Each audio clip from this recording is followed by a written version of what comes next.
والحي القيوم وأتوب إليه أستغفر الله العظيم الذي لا إله إلا هو الحي القيوم ونتوب إليه نستغفر الله العظيم الذي لا إله إلا هو الحي القيوم ونتوب إليه أعوذ بالله من الشيطان الرجيم بسم الله الرحمن الرحيم السلام عليكم ورحمة الله تعالى وبركاته Alhamdulillahi Rabbil Alamin wa bihi nasta'in wa la 'udwana illa 'alal zalimin asyhadu an la ilaha illallah wa asyhadu anna sayyidana Muhammadan 'abduhu wa rasuluh Allahumma salli 'ala sayyidina Muhammad wa 'ala alihi wa sahbihi ajma'in amma ba'd subhanaka la 'ilma lana illa ma 'allamtana innaka antal 'alimul hakim ولا حول ولا قوة إلا بالله العلي العظيم اللهم علمنا ما ينفعنا وانفعنا بما علمتنا وزدنا علما متقبلا واسعا يا أرحم الراحمين اللهم إنا قد استودعناك بما علمتنا فارد حاجاتنا إليه ولا تنسنا يا رب العالمين اللهم علمنا فتوح العارفين فقهنا في الدين Bismillah muslimat mata Allah sekalian, lalu marilah sama-sama kita membuka dan memberkati majlis kita dengan umul kitab Al-Fatihah. A'udzubillahi minasyaitonir rajim. Bismillahirrahmanirrahim. Alhamdulillahirabbil alamin arrahmanir rahim maliki yaumiddin. Iyyaka na'budu wa iyyaka nasta'in ihdinas siratal mustaqim. Siratal ladzina an'amta 'alaihim ghairil maghdubi 'alaihim waladdallin. Amin. Alhamdulillah, pertama-tamanya dan selama-lamanya kita panjatkan setinggi-tinggi syukur kita pada Allah Subhanahu Wa Taala. Malam ni malam tahun baru, Allah Subhanahu Wa Taala memberikan peluang dan kesempatan kepada kita untuk sama-sama kita meneruskan kehidupan kita dalam kita beribadat kepada Allah. Allah Taala masih lagi menyambung umur kita. Allah Ta'ala masih lagi memberi peluang kepada kita untuk sama-sama kita beribadat pada tahun yang baru ini. Alhamdulillah tuan-tuan, panjang umur kita. Sedar tak sedar 2022 dah kita hari ni. Semalam berasa macam baru 50. Mari 59. Hari ni 60 dah. Mari umur kita pala 5. Hari ni pala 6 dah tuan-tuan.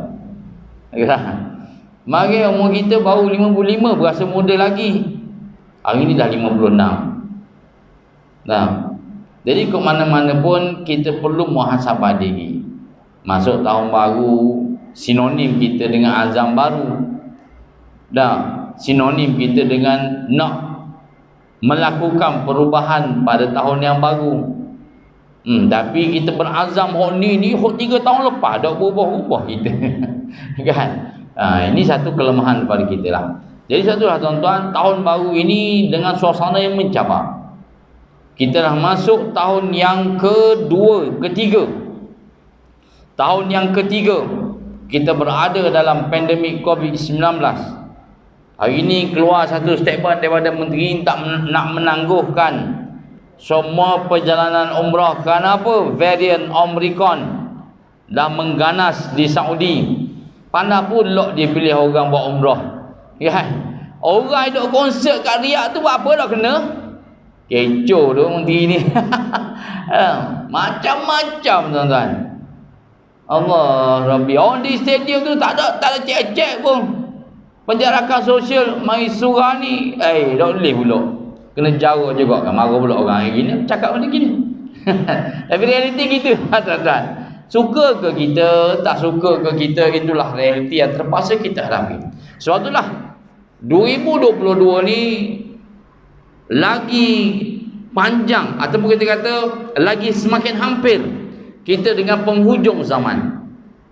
Nabi sebut dah dalam banyak hadis cerita tentang peristiwa akhir zaman, begitu begini, macam-macam benda. Yang pada ketika itu Nabi tak tahu pun. Nabi tak tahu pun tuan-tuan macam mana yang akan berlaku akhir zaman. Tapi Nabi dah beri gambaran. begini. Allah Ta'ala panjangkan umur kita hari ini, kita masuk tahun baru 2022, menandakan semakin dekat kita dengan kiamat. Tanda-tanda pun dah tubik tuan-tuan, tubik dah slow-slow, tinggal lagi kita je sedar ataupun tidak. Satulah tuan-tuan, Allah Subhanahu Wa Ta'ala sebut dalam Al-Quran, Allah Subhanahu Wa Ta'ala memperingati kepada kita, ya Bani Israel. Allah Ta'ala panggil Bani Israel, Bani Israel. Dah berapa pula? Uzkuru ni'mati allati an'amtu alaikum, kata Allah. Walaupun Allah Ta'ala panggil, dalam ayat ini Allah Ta'ala seru kepada Bani Israel, Bani Israel. Tapi Bani Israel ada ke ni? Tak ada lah tuan-tuan. Israel laknatullah, itu negara haram Israel, bukan bangsa Bani Israel. Nah, Bani Israel ini terkenal dengan satu bangsa, satu kaum yang keras kepala tuan-tuan. Keras kepala. Sebab itulah beramainya Nabi-Nabi dan Rasul-Rasul diutuskan di kalangan Bani Israel. Nabi Musa, Bani Israel. Nabi Ibrahim, Bani Israel juga. Nah, Nabi Syuaib, Bani Israel. Hatta Nabi Isa alaihissalam yang terakhir sebelum datangnya Nabi Muhammad SAW pun Bani Israel. Ganah tak ganahnya Bani Israel ni, mereka ni bukan hanya sekadar menolak seruan Nabi-Nabi dan Rasul-Rasul diutuskan kepada mereka, bahkan ada Nabi yang dibunuh oleh bapa Bani Israel. Nabi Zakaria, Nabi Yahya, dua beranak itu dibunuh kerana mereka ini menyeru untuk beriman kepada Allah Ta'ala. Kaum Bani Israel pada ketika itu, mereka ni melakukan perkara-perkara yang memang menyalahi dengan perintah Allah. Kalau zaman Nabi Musa, Fir'aun mengaku sebagai Tuhan. Namrud zaman Nabi Ibrahim mengaku sebagai Tuhan. Siapa dia tak sembah aku, siapa dia mengaku aku bukan Tuhan, aku bunuh. Berlaku kepada Masyitah. Nah, dibunuh. Sehebat-hebat Fir'aun, bini dia Asia penghuni syurga. Allah, lebih hebat tuan-tuan. Kan? Hidup di samping orang yang menyekutukan Allah, musuh nombor satu kepada Musa. Tapi Asia antara penghulu nita di syurga. Allah, lebih hebat. Kan? Kekuatan akidah yang dipasat dalam jiwa beliau cukup dahsyat. Kita di akhir zaman ni tak tahulah tuan-tuan seruan Allah kepada Bani Israel. Tapi kita boleh simpulkan, Allah Ta'ala walaupun 7 ayat ini kepada Bani Israel, walaupun Allah Ta'ala panggil ayat ini, Allah seru pada ya Bani Israel, tapi secara tidak langsung ayat ini juga ditujukan kepada kita sebagai umat manusia yang hidup di akhir zaman Nabi Muhammad sallallahu alaihi wasallam. Jadi kita boleh bayangkan seolah-olah Allah Ta'ala berdialog dengan kita. Walaupun Allah Ta'ala panggil ya Bani Israel, hei Bani Israel, seolah-olah kita boleh kata, hei manusia akhir zaman. Siapa dia? Kita. Hei manusia akhir zaman, siapa dia? Saya, tuan-tuan, puan-puan sekalian, semua. Kita manusia di akhir zaman, Allah Ta'ala panggil. Bila Allah Ta'ala panggil kita, hei manusia akhir zaman, apa dia? Uzkuru ni'mati allati an'amtu alaikum. Ingatlah kamu semua dengan nikmat-nikmat yang telah aku berikan kepada kamu. Allah, lebih tuan-tuan. Apa nikmat Allah yang kita dapat sekarang? Hari ini ni. Apa nikmat Allah? 2022 ni, 1 bulan 1 2022. Lepas dah era Tun Dr. Mahathir 2020 dulu. Apa yang berlaku 2020? Pandemik ada tuan. Covid menyerang tahun 2020. Ingatkan kokok 2020 negara maju. Kan? Tak maju mana pun. Kau huru-hara ada. Dah, kau huru-hara. 2020 kejatuhan kerajaan selepas daripada PRU ke-14 ambil kau. 2020 kan berlaku. Allah lebih. Okey, jadi itu yang berlaku 2020 ni. Apa nikmat yang kita dapat? Macam-macam tuan-tuan. Yang paling utama adalah iman dan Islam yang masih lagi bersama-sama dengan kita. Allah Ta'ala mengekalkan taufik dan hidayah kepada kita. Berapa ramai yang Allah Ta'ala uji kepada manusia-manusia yang susah. Allah Ta'ala uji dengan susah, Allah Ta'ala uji dengan musibah. Mereka tak mampu sabar, bahkan murtad. Na'udzubillah. Dan dalam musibah banjir baru ni pun alhamdulillah tuan-tuan ada yang masuk Islam. Allah Nabi, dahsyat. Kita memang takut-takut ada yang mengaku Islam tapi akhirat tergelincir. Na'udzubillah. Macam mana cara tuan-tuan? Tidak menerima qada dan qada Allah Ta'ala, menyalahkan masa. Orang yang menyalahkan masa, dah apalah ya Allah, aku kena uji ni, aku ni kenapa salah aku ya Allah, tolonglah. Tuan-tuan, qada dan qada Allah Ta'ala. Kalau tuan-tuan antara orang terlibat dengan operasi membantu mangsa banjir, berjumpa dengan mangsa banjir yang meluahkan perasaan begini tuan-tuan, sila cegah. Sila cegah, beri peringatan. Sabarlah pakcik Islam kan. Ni kan qada dan qada Allah Ta'ala. Awak sedar cakap berkawak kena. Pakcik, saya kat kemaman saya kena dah dulu. Bahagia sekali. Saya 2013 dulu teruk kau. Serupa je gini. Sabarlah pakcik. Sabarlah pakcik. Kan? Kita kan orang Islam. Tak beriman dengan qada dan qadar, apa jadi? Tolak satu rukun Islam. Tolak satu rukun iman, beriman pada qada dan qadar. Pakcik cakap gini macam pakcik tak percaya pada qada dan qadar. Tak percaya qada qadar, kafir pakcik. Oh, tak cakap orang kafir. Lah, tak boleh pakcik cakap gitu. Soalan betul lah, menyalahkan takdir.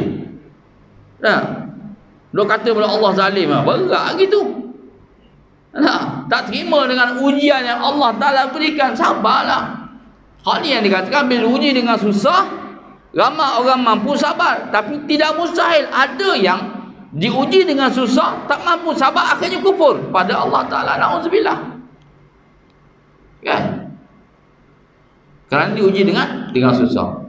Tak apalah tuan-tuan, Nabi sebut orang diuji dengan susah ni banyak yang berjaya. Tapi kita bimbang, takut-takut kita ni diuji dengan senang, kita tak mampu menyatakan syukur pada Allah. Tak mau jadi gitu tuan-tuan. La in syakartum la azidannakum wa la in kafartum inna azabi lasyadid. Allah Ta'ala sebut dalam Al-Quran kepada orang-orang yang bersyukur. Allah Ta'ala bagi nikmat kepada kita tuan-tuan. Sedikitlah senang. Kita ni dah prepare dah. Hujan lebat ni kan, jagalah. Rekod 2013 kita dulu naik air kawasan kita. Kan? Tembak 2014 tak kena. 15 tak kena. 16, 17, 18, 19, 20 tak kena kawasan kita ni. Alhamdulillah. Dah 21 ni nak ke? Lepas dah 21. 22 ni nak ke? Jangan minta tuan-tuan. Jangan minta. Bersyukur ya Allah dah kena hujan, dah kena banjir. Hujan tu tengok ke kerek hujan ni memang kat kita. Buat persiapan, tutup orang yang kena. Tutup orang Selangor kena. Tutup orang mentakak kena. Orang yang tak hujan tapi air naik. Bersyukurlah tuan-tuan. Maka bagaimana cara syukur? Adakah kita banyakkan syukur pada Allah? Adakah kita tambahkan ibadah kita kepada Allah sebagai tanda syukur kita di atas nikmat yang Allah Ta'ala berikan selama ni? 60 tahun kita hidup ni, adakah ibadah kita bertambah? Atau lagu tu juga tuan-tuan? Itu kita boleh ukur sendirilah, muhasabah sendiri. Apa yang Allah Ta'ala sebut, uzkuru, hei manusia akhir zaman, uzkuru ni'mati allati an'amtu alaikum. Ingat semula wahai manusia-manusia akhir zaman, segala nikmat-nikmat yang aku berikan kepada kamu. Ini Allah Ta'ala pesan kepada kita. Wa aufu bi ahdi ufi bi ahdikum. Kata Allah, sempurnakanlah perjanjian kamu dengan aku. Nescaya aku akan menunaikan segala janji-janji aku kepada kamu. Apa janji kita dengan Allah Ta'ala, tuan-tuan? Apa janji kita? Sejarah mencatatkan tuan-tuan, apabila kita ni semua dululah, kita ni semua sebelum kita berpindah, kita semua ni ada roh. Roh kita ni berada di langit lah, di alam roh. Kemudian kita berpindah ke alam rahim, masuk ke dalam perut ibu kita. Jadi di alam rahim, sebelum kita dihembuskan dalam kandungan mak kita, apabila kandungan mak kita berumur 4 bulan, nak ditiupkan tu, semua roh-roh berjanji dengan Allah. Ya Allah, kami berjanji akan taat dan setia kepada-Mu, Ya Allah. Ya Allah, kami akan taat dan patuh kepada segala perintah-Mu, Ya Allah. Ya Allah, kami berjanji untuk tidak melakukan sebarang kemungkaran kepada-Mu, Ya Allah. Bila kita berjanji di alam roh, tiba-tiba roh itu masuk ke dalam rahim ibu. Masuklah akhir zaman ini, masuklah roh itu masuk ke dalam rahim. Lah, ibu dia ni orang Kristian. Lah, ibu dia ni orang non-Muslim, orang Cina, orang India, orang Iban, Bidayuh, macam-macam. Buntungnya kita, roh kita masuk dalam perut mak kita yang dah Islam. Dah Islam. Tapi kalau orang yang nak masuk dalam roh ibu dia yang kafir ni, adakah dia akan jadi kafir selama-lamanya? Tak juga. Mana dah tahu bila dah berpindah daripada alam rahim, cukup bulan, cukup masa dia keluar masuk ke alam dunia. Bila berpindah ke alam dunia ni, hidayah, taufik hidayah masuk pada diri dia, masuk Islam. Sebab hidayah itu milik Allah. Kerana kita yang tubik beranak ni, mak kita Islam pun, akidah kita goyang tuan-tuan. Sangat goyang. Selalu saya sebut, masih lagi saya duduk berperang dengan ajaran yang sesat di Cendor. Minggu lepas ada bunyi mana lagi? Minggu lepas ada bunyi. Mungkin musim Covid agak slow sikit, wallahualam tuan-tuan. Lepas kena serbu dengan polis tu, tak tahu apa cerita. Tapi nak ceritanya bahawa ajaran ni ada. Musuh-musuh Islam tetap akan mencari jalan untuk memesongkan umat Islam. Iblis dan syaitan tidak akan pernah berputus asa untuk mencari ahli-ahli dia, menemani dia dalam neraka. Sebab Iblis minta dah, ya Allah, panjangkanlah umurku sampai hari kiamat.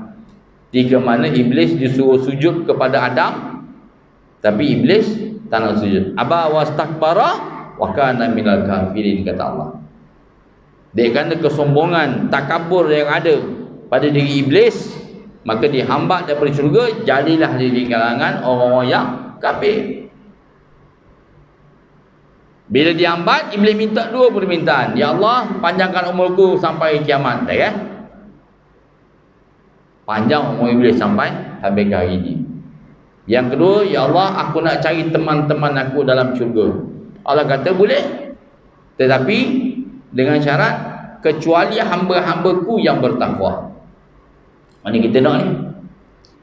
So di akhir zaman ini, adakah kita termasuk di kalangan orang-orang yang bertakwa? Bila kita dah boleh, kita tentukan kita dah boleh masuk, maknanya insya-Allah terselamatlah kita daripada godaan iblis dan setan. Kalau belum tuan-tuan, menandakan kita ni berpotensi besar untuk menjadi followers iblis dalam neraka.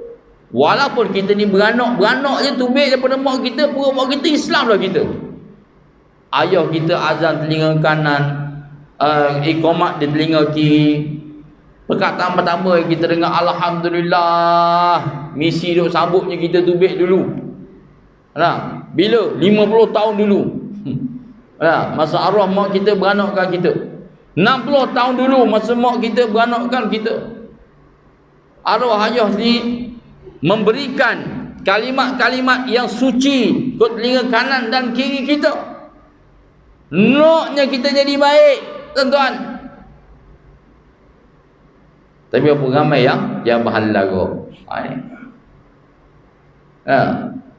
Poci-poci, moci-moci, yang dah di penghujung usia ni pun, yang di usia senja ni pun masih lagi ada yang berhalaga. Allah lebih, tuan-tuan.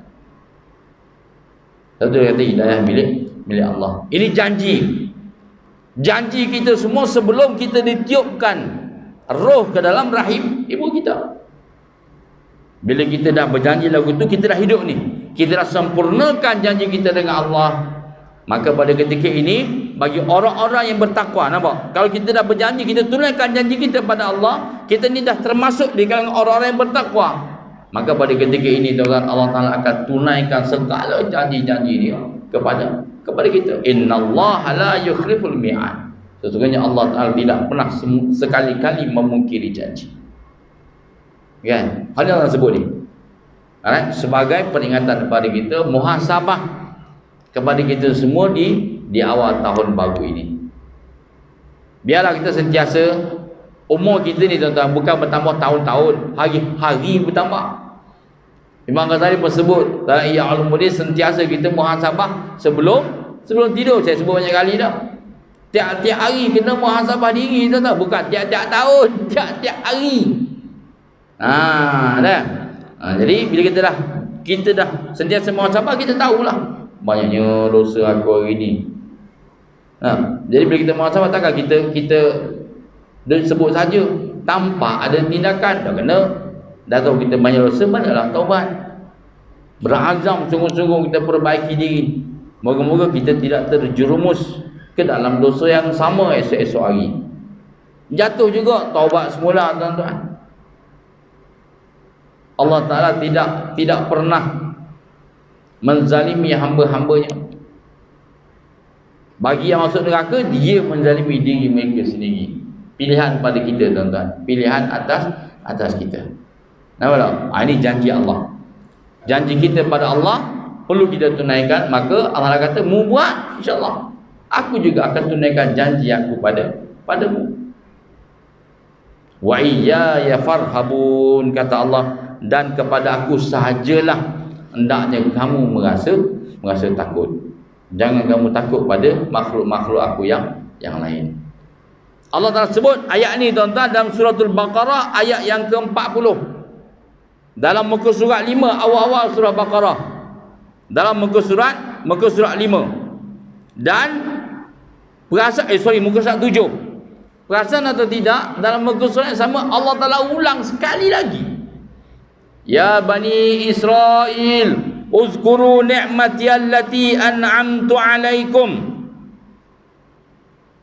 wa anni faddaltukum 'alal 'alamin. Kalau tadi ayat yang ke-40, dalam muka surat yang sama Allah Ta'ala ulang semula pada ayat yang ke-47. Maknanya pesanan ini penting, bukan main-main. 2 kali Allah Ta'ala suruh. Walaupun disuruh kepada Bani Israel, tetapi seolah-olah Allah juga berdialog dengan kita. Manusia akhir zaman, uzkuru ni'mati allati an'amtu alaikum. 2 kali, tuan-tuan. Bukan jauh-jauh tau. Muka surat tula Allah Ta'ala ulang semula.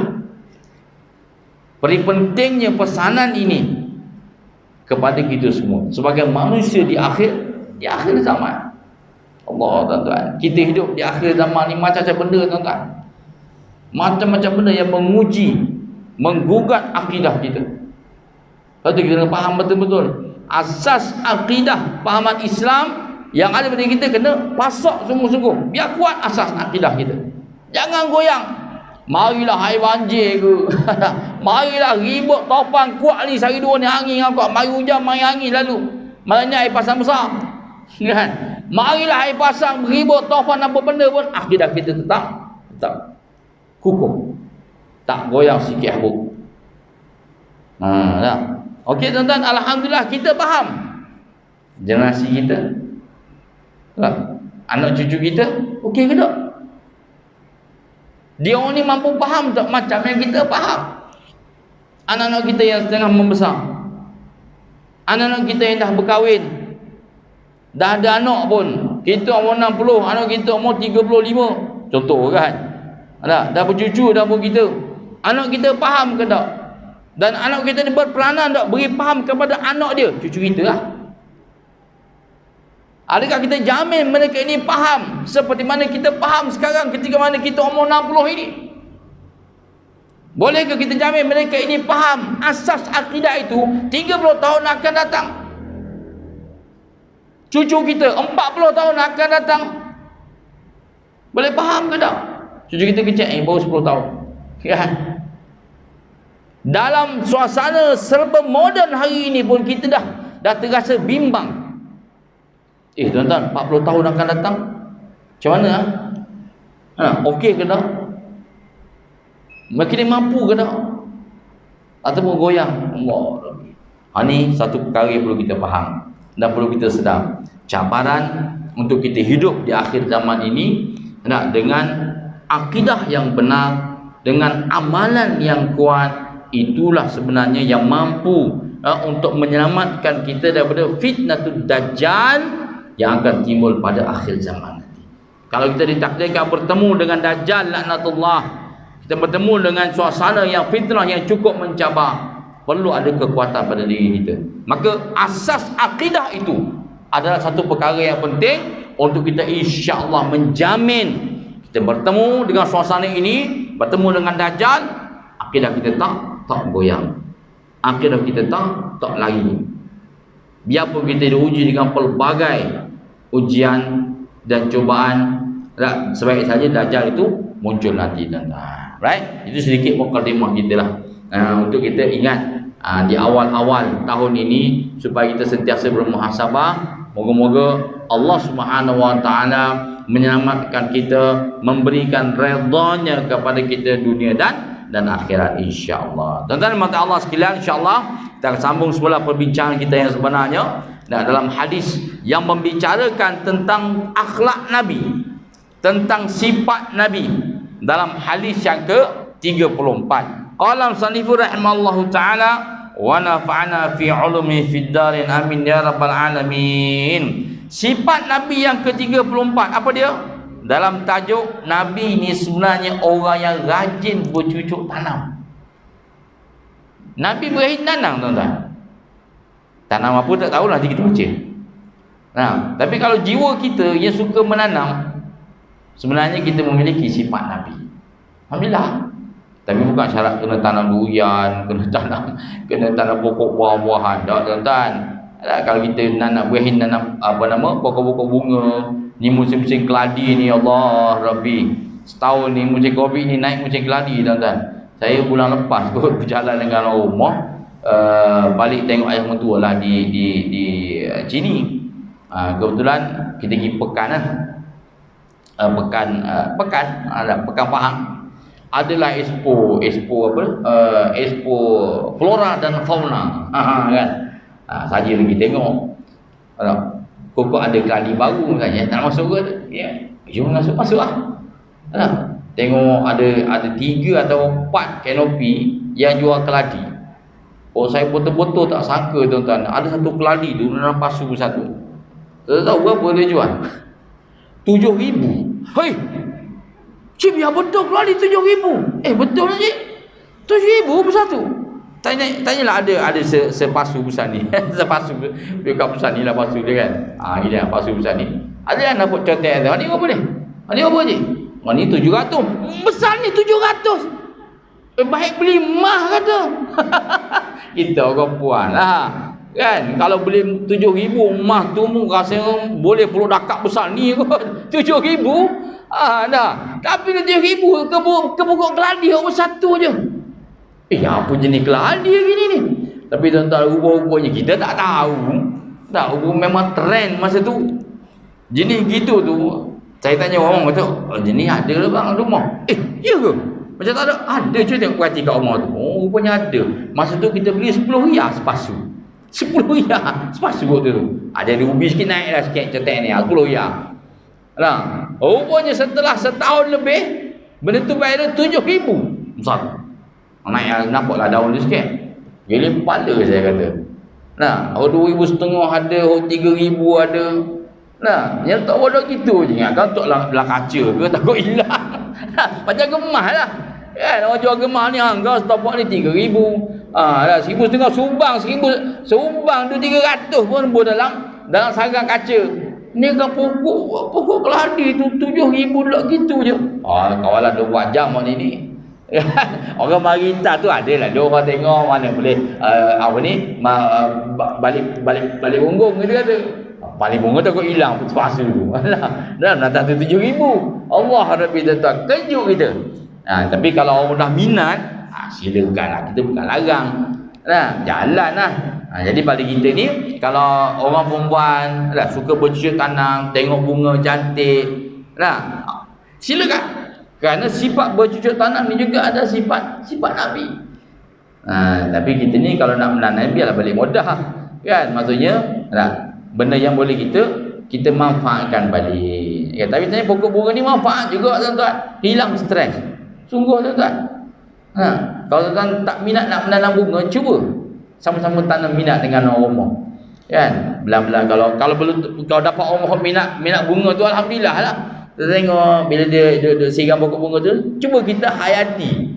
Kan? Kita rasa feel bini kita duduk tengah menyiram tu, kita pergi tengok siram sama. Apa yang tak sangat ni? Mari tengok ya. Kita rasa, kita feel sama duduk siram pokok bunga pagi-pagi. Ni tak payah nak siram, dah hujan. Tapi bila time panas tu dia kena siram. Seronok je, kita rasa seronok. Saya kata sebab orang rumah saya duduk minat tanam bunga. Duduk nanam keladi, dia ambil anak perak, cari ada nursery, keladi mana kalau tak ada rumah. Masa tu sebelum beara, kutik, tuan-tuan, pergi Kota Baru, kebetulan balik Kelantan, singgah di satu masjid. Tiba-tiba dekat masjid, bang, keladi ya. Dia boleh nampak, kita tak nampak. Tak peka, tajam mata dia, membuat saya dah minat. Tajam lah. Sebuah masjid tu ada keladi bang. Dia cerita, ni jenis tak ada lagi ni. Dah pergi lah minta dengan tok rumah tu. Segar. Kita juga pergi minta. Assalamualaikum tuan. Ni nampak kali ni liar ni ada lebih. Ambil. Ambil balik ya. Dalam plastik, bola kereta awak balik, boleh 2 jenis. Kan? Cerita railah minat dia, kan? Jalanlah tuan-tuan. Minat. Jadi pas kita pun terjebak sama. Tengok bila dia tak ada tu, kita pun tolong siram. Ada sekali balik sini seminggu, kita tolong siram. Berasa lain macam, jadi seronok pula. Tengok itu, ni buat apa ni layu ni? Dia kuning kuning, tak cukup air tu bang. Pula lepas tu kita buang pula kita mari kita buang. Ikut macam mana dia minat. Tapi apa jangan lupa ni mesti tak siram. Semua tak siram. Memang sungguh seorang tak ingat siram. Tu dia kuning lalu. Gitu pula kita mana nak tahu. Bila dah feel gitu, kita rasa seronok pula rasa. Kita pula jadi sama naik pula dengan dia cari. Dah apalah tuan-tuan. Tapi bercucuk tanam itu terpulang. Sebab kalau kita berada di kawasan bandar ni, nak bercucuk tanam payah. Tak ada tanah. Orang flat 14 nak tanam kenapa tuan-tuan? Tapi ada teknik yang baru pula, kan? Hidroponik, tanam dalam polybag, boleh hidup. Jalanlah. Tapi jaga molek lah. Kena jaga juga hak jiran. Ni awak duduk flat tingkat 14, bila siram habis 7 tingkat bawah semua berjeruk dengan air siraman. Apa enggak gitu? Kita tak menunaikan hak jiran. Ada lihat gitu. Kena jaga molek lah. Kena jaga hak jiran, kerana mungkinlah suasana sekeliling kita tidak menyokong minat kita. Itu tak nak agak dah tuan-tuan. Tapi kalau kita ni dalam kawasan kita ni, kita ada tanah sikit. Walaupun mau sewa tak ada masalah. Kita guna ada teknik-teknik yang terbaru untuk kita bercucuk tanam. Baik. Apa kata Nabi SAW? An Jabir radhiyallahu anhu qala Rasulullah sallallahu alaihi wasallam, ma min muslimin yaghrisu gharasan illa kana ma ukila minhu lahu sadaqah wa ma suriqa minhu lahu sadaqah wa la yarza'uhu ahadun illa kana lahu sadaqah. Rawahul Muslim. Wa fi riwayatillah, pada riwayat yang kedua, fala yaghrisul muslimu gharasan fayakulu minhu insanun wala dabbatun wala tairun illa kana lahu sadaqah ila yaumil qiyamah. Atau kama qala. Baik. Daripada Jabir bin Abdullah radhiyallahu anhu, beliau berkata, telah bersabda Nabi sallallahu alaihi wasallam, tidak ada daripada seorang muslim yang menanam satu tanaman kecuali apa sahaja yang dimakan daripadanya itu menjadi sedekah. Apa yang dicuri orang daripadanya juga menjadi sedekah, dan tidak diambil daripadanya oleh seseorang kecuali semuanya itu menjadi sedekah. Dan dalam riwayat yang lain bahawa Rasulullah SAW bersabda, tidak menanam oleh seorang muslim akan sesuatu tanaman lalu tanaman itu dimakan oleh manusia atau binatang atau burung, kecuali semuanya itu menjadi sedekah baginya sehingga ke hari kiamat. Hadis riwayat Imam Muslim. Itu Imam sungguh lah tuan-tuan. Nah, kita nak menanam ni menjadi satu cabaran. Nah, ingat pada keladi yang umur saya tanam tu. Satu hari sebelum ni lah, ya, kita tanam dalam pasu, kemudian letak luar pagar. Susun tepi longkang, rumah tak ada kan. Susun tepi longkang, lepas tu ada sikit lah tanah. Letak situ. Esok pagi mari, pasu tu terbalik. Pasu tu terbalik, berkeliling tapak babi tu kan. Rupanya babi ni dia cari ubi. Keladi tu kan ubi. 3 malam kena macam tu, 3 hari kena macam tu. Tak boleh jadi gini. Kan, nasib baik masa tu keladi tu murah. Dah, sepasu 10 riyal, sepasu 25 riyal. Kalau kena 7,000 nangis tak ada lagu lah tu. Ya. Kalau masa ni dah beringat lagu tu, dari bodoh. Nyesodok kan, habis modal aku. Masuk dalam kan. Lepas tu saya buat rak 4 tingkat. Khas untuk pokok keladi belaka. Kan, luar-luar tu pokok biasa. Pokok 5 purun, pokok apa bernama, ada lagi lah. 2-3 jenis pokok. Ya, sikit je kecil tu. Ni derita buat pagar malam, tengok tu, dah hari sodok hari ni. Mana bukan kesukaan dia. Kan? Dia tak berahi benda-benda gitu. Ada apa lah. Kan? Cabaran kita juga tuan-tuan. Jadi kalau orang mungkin lah, kita kata contoh orang nanam sawit. Ada. Serilah nanam sawit tu kena korek juga. Itu adalah satu cabaran kepada kita. Ada. Kalau dimakan oleh binatang-binatang, bila kita tanam sesuatu, benda tu dikira sebagai sedekah. Tak apalah tuan-tuan, jangan duk maki hamun, itu tak pihak dia. Kan, bersabar je lah. Ujian Allah Ta'ala juga tu sebenarnya. Jadi bila kita buat tu, kena sodok. Kita tanam pisang, kena serang dengan monyet. Sebab itu benda suka dia. Kan, kesukaan dia. Tak apalah, niat je lah sedekah. Tapi, bekok juga kita habis modal. Kan? Tapi itu cabaran. Tak apalah, jangan kita fikir yang negatif. Fikir positif, insya-Allah pahala berpanjangan sampai ke hari kiamat. Baik. Sedikit keterangan.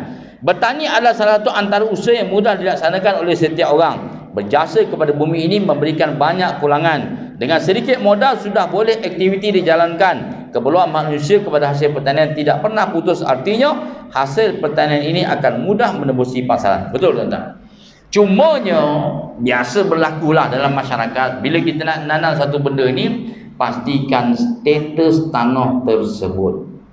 Ingat malak tuan-tuan pastikan status tanah tersebut.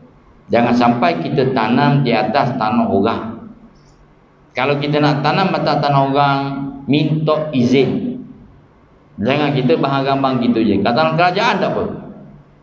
Ya, kerajaan tak ada orang kerajaan tak buat apa-apa lagi. Ada apa kita buat. Kemudian kalau kerajaan nak buat apa-apa, dia sodok habis kita minta lama kita, dan tanpa minta pampasan, reda je lah. Reda je. Kita tanam pisang kat tanah kerajaan, kita makan hasil banyak dah. Kerajaan kata nak sodok, sodok lah. Pokok aku dah ada apalah. Banyak mana kita makan hasil, modal bukan banyak sangat pun, balik modal dah. Kan? Ya, itu status tanah tu. Kita iman takut-takut kita cuba tanah orang dan kita nanam. Bila tuan tanah tak izin, haram juga tuan-tuan. Kita jadi makan hasil haram. Allah Rabbi. Ini kadang-kadang sungai-sungai manusia yang tak beringat. Ambil mudah. Dengan nampak tanah lebih sikit ni, kira-kira jangan. Pastikan status tersebut. Jangan fikir asal ada tanah jalan, asal ada tanah jalan.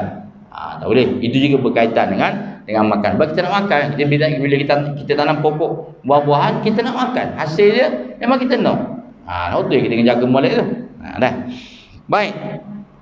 Selain daripada itu, menanam satu pohon itu sudah mendapat pahala walaupun hasilnya masih belum dapat dinikmati oleh pengusahanya. Walaupun hanya dimakan oleh binatang atau dicuri orang, maka itu adalah dikira sebagai satu sedekah yang akan diberikan pahalanya pada hari akhirat kelak. Jadi orang yang bertanam ini tidak rugi sama sekali di sisi Allah. Bila dicuri orang, dimakan binatang, kita niat sedekah, maka pahala itu akan berterusan kepada kita. Tak rugi. Di sisi Allah kita tidak rugi. Sekiranya kita fikirkan buah-buahan yang kita makan hari ini, maka kebanyakannya bukan dari pohon yang kita tanam, tapi adalah hasil daripada apa yang telah ditanam oleh orang-orang tua kita dulu. Cuba bayangkan pokok manggis yang ada di belakang rumah kita yang mungkin telah tumbuh 70 tahun atau lebih, telah berapa banyak yang menghasilkan buah, artinya telah berapa banyak pahala yang telah diperolehi oleh orang-orang yang menanamnya dulu. Oleh sebab itu, janganlah kita malas untuk bercocok tanam, kerana hasil pertanian itu bukan hanya sekadar memberikan pulangan di dunia, bahkan juga sebagai amal jariah yang kita akan perolehi pahalanya selama mana pohon yang kita tanam itu masih menghasilkan buahnya. Tak rugi tuan-tuan. Pendek kata, bak kata pepatah Melayu, tak rugi kita berbudi pada tanah. Jadi kita ada tanah yang sekakang kera ni, tak buatlah apa-apa pun tuan-tuan. Mudah-mudahan apa yang kita buat itu dapat pahala. Berbudi kita pada tanah, terokalah. Tapi ingat baliklah, kan, jangan kita sembarangan nak teroka. Saya sebut sekali lagi, kerana hasil tanah tu kalau kita buat, kita tanam atas tanah orang tanpa izin, maka dia jadi haram lah. Jadi haram. Okay? Jadi isu tanah ni Nabi dah bagi amaran, jangan kamu ambil atau makan secara batil, secara zalim. Sejengkal pun kalau kamu ambil, maka kamu akan dibahan dalam api neraka Allah Ta'ala. Sejengkal je. Sejengkal pun Nabi larang. So kalau kita nak ambil seekor, so kalau kita nak ambil satu lok, kita faham, itu lagi teruk lah. Jadi akhir-akhir zaman ni tuan-tuan, orang yang kerja jabat tanah, ni nak swing. Saya sebut tuan-tuan, contoh yang berada di Cendor lah, kan, di kawasan Cendor lah, kan tanah teroka kan. Dulu teroka. Orang duduk situ tu, cucu dah duduk, toki dia tu, toki pun tak ada dah tuan-tuan. Toki pun tak ada dah, kan. Tiba-tiba ada orang yang ada link dengan orang jabat tanah, dia pergi selang habis tu. Mau jaga balik, mau buat. Siapa dia yang bersebab dengan kamu? Orang pegawai jabatan dah, jagalah. Dunia ni boleh ambil, akhirat bahan tanah lah, bahan patak neraka lah. Jaga betul-betul. Contohlah Nabi bagi amaran cukup jelas. Sinci pun tak boleh, sejengkal pun tak boleh. Soalnya kita nak selang yang berkaitan, yang belut lah dan sebagainya. Jadi inilah kita kena jaga molek-molek. Mudah-mudahan insya-Allah kita ada sifat suka menanam. Sama ada tanam pokok buah-buahan ke, ataupun habis-habis pun kawasan perumahan kita tanam pokok bunga, tak apalah. Suburkan dan jiwa kita suka menanam. Moga-moga insya-Allah adanya manfaat kita dunia dan hari akhirat. Sekadar untuk ini insya-Allah, mudah-mudahan jika dia panjangkan umur, dia menerka rezeki, kita bertemu lagi pada bulan hadapan insya-Allah. Wallahu alam. Yang baik itu kepada Allah Subhanahu wa taala, yang kurang baik itu adalah kurang manusia ini. Kepada Allah Subhanahu wa taala juga Maha dihubungkan atas segala salah silap. Aku qali hadza wa sallallahu alaihi wa lakum. Wassalamualaikum warahmatullahi taala wabarakatuh.